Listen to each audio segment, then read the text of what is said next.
ரவிக்கு கல்யாணம் ஆனத நம்ப முடியாம அனிதா, ஸ்கூல், காலேஜ், ஹாஸ்பிட்டல்னு எப்பவுமே நான் உன் கூட தான் இருந்திருக்கேன். எனக்கு தெரியாம எப்படி உனக்கு கல்யாணம் ஆகியிருக்கும்னு கேட்க, நீ எல்லா நேரத்திலயும் என் கூட இல்ல. நான் பொய்யும் சொல்லலேன்னு சொல்ல, அனிதா அப்புறம் ஏன்டா என்கிட்ட உண்மைய மறைச்சேன்னு கேட்டா, அந்த நேரத்துல அப்படி நடக்கும்னு எனக்கே தெரியல.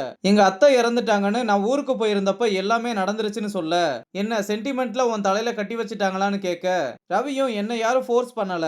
நானா தான் புடிச்சிருக்குன்னு அவள கல்யாணம் பண்ணிக்கிட்டேன்னு சொல்ல, உன்கிட்ட சொல்லக்கூடாதுன்னுலாம் இல்லேன்னு சொல்லும் போதே அனிதா ரவி அரைஞ்சிட்டு அங்க இருந்து அழுதுகிட்டே போறா. இங்க ரீனா கிட்ட ராக்கி ஏன் சோகமாயிருக்கேன்னு கேட்க, நான் எங்கடா சோகமாயிருக்கேன், எதையாவது நினைச்சு வளராதுன்னு சொல்ல, இல்ல நீ சேடா இருந்தாலும் யாரும் இல்லைன்னு நினைச்சு ஃபீல் பண்ணாத, உனக்கு நான் இருக்கேன், உன் ஃபீலிங்ஸ் எதனாலும் என்கிட்ட நீ ஷேர் பண்ணலாம்னு சொல்லும்போது, அப்ப அர்ஜுன் வந்ததும் அர்ஜுனை வெறுப்பேத்த, நீ ரொம்ப நாளா சாப்பிட போலாமான்னு கேட்டேல, போகலாமான்னு கேட்க, ராக்கியும் சந்தோஷமா வேகமா திரும்பி பார்த்தா அர்ஜுன் நிக்கிறான். இவனை வேறுபேத்ததான் என்ன கேட்டியான்னு நினைக்க, அர்ஜுன் ரீனா கிட்ட உன்கிட்ட கொஞ்சம் பேசணும்னு சொல்ல, நேத்து பேசும்போது பாதியிலேயே எந்திரிச்சு பாய் சொல்லிட்டு போயிட்டு இப்ப எதுக்கு என்கிட்ட வந்து பேசுற, உனக்கு மட்டும்தான் ஃபீலிங்ஸ் இருக்குன்னு நினைக்காத, எல்லாருக்குமே இருக்குன்னு பாய் சொல்லிட்டு ரீனாவும் போறா.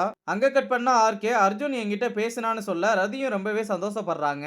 அப்ப ஆர்கே அர்ஜுன் சிஇஓ ஆகுறதுக்கு நேரம் வந்துருச்சுன்னு சொல்ல, ரதியும் சடனா டல்லாகிட்டு அவனால இதை ஹேண்டில் பண்ண முடியுமான்னு கேட்க, கண்டிப்பா அவன் இந்த ஹாஸ்பிட்டலை நல்லா ரன் பண்ணுவான்னு சொல்ல, ரதி எதுவுமே சொல்லாம அமைதியா இருக்கத தேஜுவும் நோட் பண்ணிக்கிட்டு இருக்கா. கேன்டீன்ல ரவி கிட்ட அர்ஜுன் மதன் மாதிரி ஒரு ஆள் கிட்ட இருந்து இந்த ஹாஸ்பிட்டலை காப்பாத்த நான் சிஇஓ ஆகணும்னு சொல்ல, ரவியும் இதை கேட்டு ரொம்ப சந்தோஷம்டா, ஆனா நீ சிஇஓ ஆக போறேன்னு சொன்னா ஹாஸ்பிட்டல்ல இருக்க டாக்டர்ஸ் எல்லாம் உன்னை அப்போஸ் பண்ணவும் வாய்ப்பு இருக்கு, அதனால கொஞ்சம் பார்த்து நடந்துக்கன்னு சொல்ல, அர்ஜுனும் என்ன ஆனாலும் பாத்துக்கலாம்னு இருக்கே மச்சின்னு சொல்றான். ரவியும் இது போதும் மச்சான்னு சொல்ல, இந்த பக்கம் தேவ் கிட்ட ரதி, ஆர்கே சார் அர்ஜுனை சிஇஓவா ஆக்க போறேன்னு சொல்றாரு, அவரோட பையன்ற ஒரு தகுதி இருந்தா மட்டும் போதுமா, நான் இந்த ஹாஸ்பிட்டலுக்காக ராத்திரி பகலுமா உழைச்சிருக்கேன், இப்ப திடீர்னு அர்ஜுன் சிஇஓன்னு சொல்றது நியாயமே இல்லைன்னு பேசிக்கிட்டு இருக்காங்க.